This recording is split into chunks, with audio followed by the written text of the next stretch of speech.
الله ضاق بي المدى والنور أضحى أسودا والحزن من بسم الله الرحمن الرحیم حامدا ومسلیا اما بعد. زما عزیزانو نن در سره د صدقه فطر فطرانه سرسایه د دې متعلق دا ویډیو جوړوم.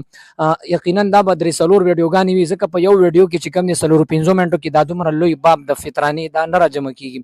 به هر حال مختصر کلیپونه به جوړوم، دا به تاسو اورئ او نور ملګرو سره هم شیر کوئ او شریکوئ، نو لہذا ستاسو د لاسه به یو بل مسلمان هغه هم د دې مسلې نه خبر شي. د ټولو نه اول مسله دا چې صدقه فطر په چا باندې ورکول واجب دي.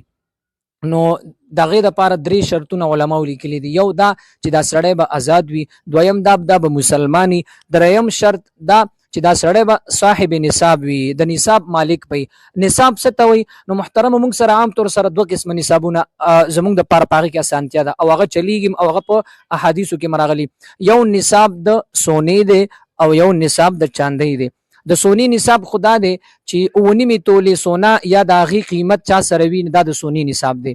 او د چاندۍ نصاب دا چې 52 تولې چاندي یا د هغې قیمت چا سره وي، دا صاحب نصاب دی. اوس 52 تولې چاندي خو نن سبا چا سره نه، نو د هغې قیمت چې کم دی د نن ورځې تاریخ اعتبار سره چې کم دی 1,21,000 روپۍ جوړیږي. نو د چا سره چې 1,21,000 روپۍ وي او دا ور سره د ضرورت اصلیونه او دا قرضدار هم نه وي، د دې نه علاوه دا ور سره اضافه پرتی وي، نو په ده باندې صدقه فطر ورکول واجب او فرض او لازم دي. دا به صدقه فطر ورکوي.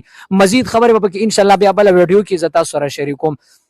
خو دغه نصاب چې دا سړی د نصاب مالک شو، د دپاره دا بلوغ او نابالغ شرط نه دی چې دا سړی به هلک به بالغ وي که نه نابالغه به وي. نه، داسې نابالغه ماشوم ولې نه وي، خو هغه سره دومره پیسې چې د هغه د مثلا 52 تولو چاندۍ قیمت ته رسي، نو دا سړی مثلا دا ماشوم دا صاحب نصاب دی، په ده باندې صدقه فطر ورکول دا لازم او فرض او واجب دي. اوس خو یو خبره بل د نصاب دپاره دا شرط هم دی چې دا د ضرورت اصلیو نه ګورې خالی وي. مطلب د یو سړي ګاډی دی هغه د 1 لک مثلا یو 15 لک روپو دی، یا یو ګاډی دی 10 لک روپو دی، یا یو کور دی هغه خپل کور دی په هغې کې اوسېږي هغه د 500 لک روپو کور دی، نو په دې باندې صدقه فطر بیا نشته، ځکه دا په ضرورت اصلیو کې راځي. دغه رنګ دې سړي باندې ګورې دومره قرض هم نه وي. اوس یو سړي سره 1,00,000 روپۍ شته، نصاب ور سره شته، خو په ده باندې 1 لک یا 2 لک روپۍ قرض هم دی، نو په دغه سړي باندې هم دا صدقه فطر واجب او لازم او فرض نه ده. مثلا که دی ور نه کړي دا پې ګناهګارېږي نه، دا معنا. اوس په زکات او په دې صدقه فطر کې لږ شان فرق هم دی محترمو. د زکات او صدقه فطر فرق دا دی، د زکات دپاره نصاب شرط دی او د صدقه فطر دپاره هم سرسایې دپاره هم نصاب شرط دی. خو د زکات دپاره یو شرط بل دا دی چې په هغه مال باندې نصاب باندې به 1 کال تیریږي، خو په صدقه فطر باندې 1 کال تیرېدل لازمي نه دي، بلکې که یو سړی مثلا ګنټه مخکې د نصاب مالک شو، نو په ده باندې صدقه فطر فورا راځي، خو زکات په کال پس راځي. یو فرق. دویم فرق پکې دا دی، په کور کې بعضې وخت کې د ضرورت نه زیات سامان وي، یا د ضرورت نه استعمال نه زیاتې کپړې وي، یا د کور سامان وي، یا داسې مثلا اضافي د ډیکوریشن دپاره څیزونه وي، نو هغه څیزونو قیمت به راجمع کړي. که هغه چېرته نصاب ته رسي، مطلب 1,21,000 روپو ته رسي، 52 تولو چاندۍ چې کوم قیمت دی دې ته رسي، نو په دې سړي باندې چې کوم دی په دې باندې هغه صدقه فطر بیا لازمه ده، ځکه د ضرورت نه علاوه دا څیزونه که دا هم وي. بله یو خبره دا محترمو، بعضې جینکۍ داسې وي چې هغې ته واده شوي لا نه وي، کوژدن شوي وي، هغې دپاره سامان اخیستلی شوي وي، یا یو الک وي هغه لا واده نه وي شوی، د هغه دپاره د کور سامانونه اخیستلی شوي وي، مثلا سونه وي یا ډبل بیټ وي یا واشنګ مشین سامانونه وي، نو آیا په دې باندې هغه صدقه فطر شته و که نه؟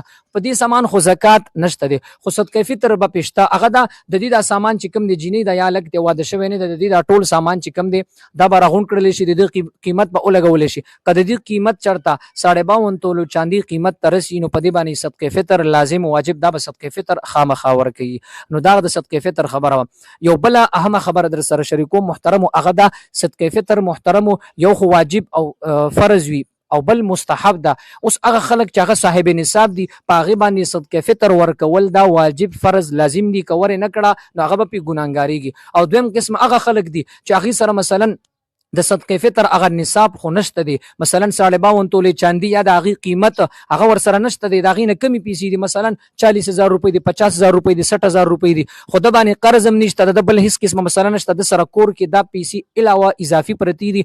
نو پکار ده چې دا سړی هم صدقه فطر ورکړي، ځکه الله تعالی به دته په دې مال کې برکت واچوي، د دې بدلې به الله تعالی ورکړي. اگر چې په ده باندې لازم واجب خو نه ده، خو چې ورکړي دا بهتره طریقه ده. بل په دې کې معاشره کې به زمونږ هغه د یو بل سره مینه محبت هغه راشي. الله تعالی دې موږ او تاسو له په دې باندې د عمل کولو توفیق را نصیب کړي. نور مزید